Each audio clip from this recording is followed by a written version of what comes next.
Hi, I'm Toby Walker, and I wanted to talk about a few different capos. Today, this is the shove capo. It's probably the most common capo. Uh, it goes on the back, affixes basically like this, snaps into place. You can adjust the tension with this screw here, and the improved versions have that little roller ball here, making it a little easier. Now, I've used this capo for many years, the shove capo, and it was the closest at the time to what I really needed. And aside from most capos, most good capos are going to keep your guitar in tune when you put it on, and they'll be relatively easy to use. Um, I found that with the shove capo, it would do the closest job in keeping my strings in tune when I bend notes.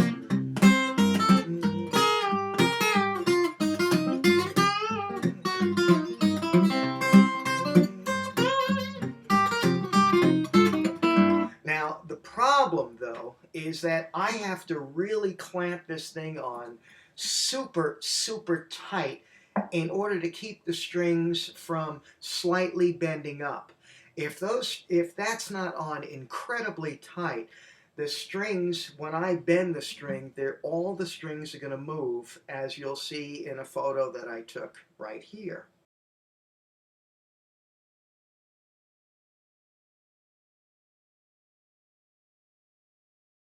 So that's why the shove was the closest thing that I could get to something that works for me, as long as pressed on super tight.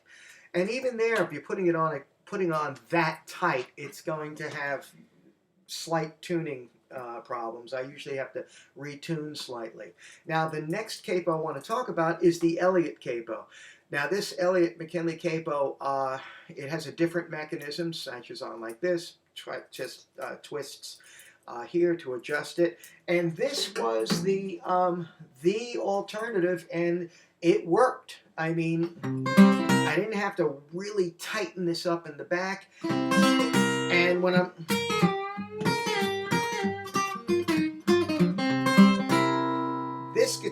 this capo kept the strings in place.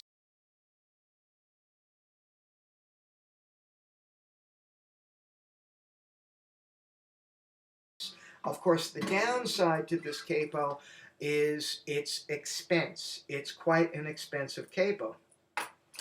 Lately, though, the G7th, the folks at G7th, Nick over in England, they've had the G7th capo out for quite some time, but this is the new improved, I think, the Newport. And this capo, it's lighter, it's thinner, and I don't have to really whale it on too tight in order to get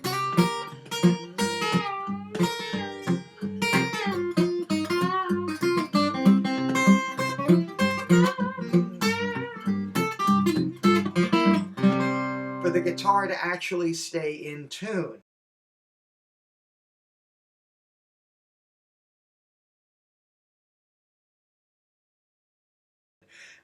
The difference being with this capo, it's very easy to use.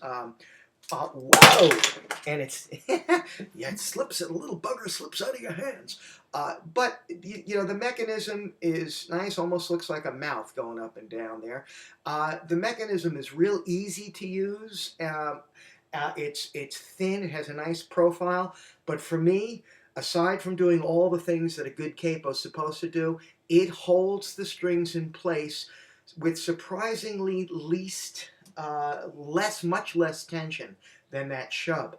So, Nick, congratulations on putting out a capo that certainly I'm going to use quite a bit.